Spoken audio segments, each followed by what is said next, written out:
Hello, welcome back, and we're in the book of Ezekiel.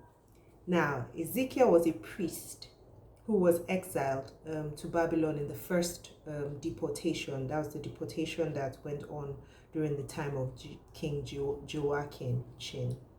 And it took, but this was even at a time where it still took another 7 years before the fall of Jerusalem, which was about 597 BC. So this happened around 597 BC, and 7 years later was when Jerusalem, finally fell. So his prophecy started 7 years before. Sound familiar? Yeah, kind of like Ezekiel. Kind of like Jeremiah. Kind of like Jeremiah. This is Ezekiel. So if you notice, one of the things that jumped out to me is that Ezekiel was very, very descriptive in his writing, and he gives lots of detail to help us understand, the things that he was writing. And like most of his contemporaries, he too was contending with a people who were just obstinate, who were not listening. He was speaking, prophesying, but their ears were closed. In this book, another fun fact, the phrase, "then they will know that I am the Lord," appears 65 times during this book.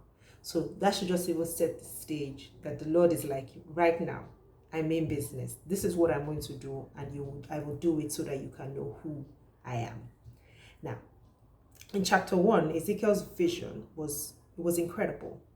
I try to picture it in my mind, as I do when I read descriptions of, I remember back then, of the temple, and in Revelation of like the throne room. So this one just had me trying, but unsuccessfully. But I did notice that he described, the creatures that he described. Right away, I knew that he was describing the cherubim. And I knew that from, the things that had been described in Psalm 18, and then obviously the things that I read in Revelation, and there's a description of the same thing in Revelations 4. Now, remember what the cherubim are. The cherubim are, so I've said this before, I pronounce it cherubim or cherubim because I heard the original pronunciation was cherubim, and I thought, oh, that's really cool. But obviously, everyone knows them as cherubim. But remember that they are the creatures that guard the presence of God. So wherever God's presence is, you will find them there.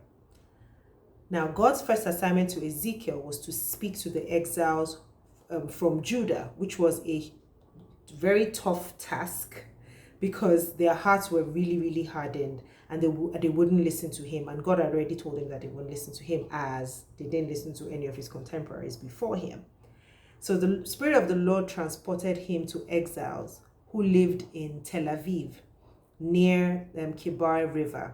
And he sat there with them for 7 days. I was just too overwhelmed to speak. He just sat there in silence before he could even speak. And God held Ezekiel accountable for the people as a watchman. Now that was very interesting to me because he was like, no matter what the scenario that God gave, right? Everyone who continued to sin, whether they were righteous and then became wicked, or wicked and became righteous, in the end, whoever didn't repent died, right? And if Ezekiel failed to warn the people about,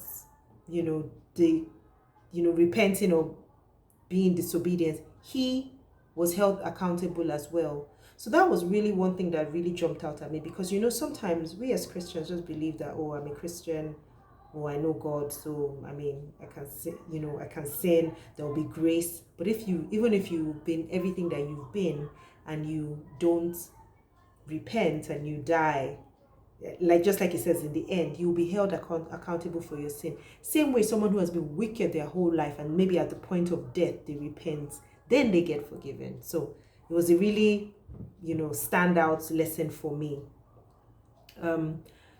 But at the end of the day, right, I'm so grateful for Jesus and this dispensation of grace that we live in, because, yeah, it was rough. Again, the job of a prophet, like I've said, is no walk in the park. I couldn't imagine what it would have been like to be bound on one side for a year, because that was one of the first tasks that he had to do. I can't imagine it. Shut up in a house on a very restricted diet,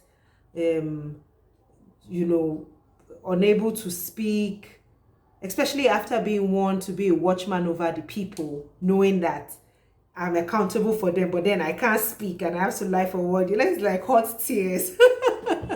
But obviously God strengthened him through it. Then he had to eat, obviously, rationed food cooked over animal dung, and drink rationed water for a specific and all he had to do was eat at a specific time of the day.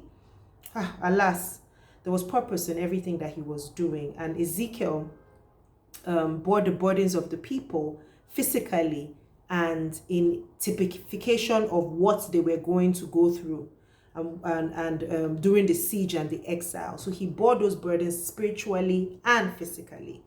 That couldn't have been easy. Now here's my lesson about God. God is intentional about how he created us. He designs us in ways consistent with his purpose for us. This is one lesson that we need to always keep in mind, and I have to keep in mind myself, because I just said it now a few seconds ago that I could never be Ezekiel, obviously, because of who I am. God created Ezekiel in that way and empowered him to be that way. That's why, he's a prophet. In 3:8-9, God made Ezekiel unyielding, hardened, in order to carry out his purpose. And as a prophet, to the people, to an obstinate people, he needed to be a certain way to be able to, do what he was called to do.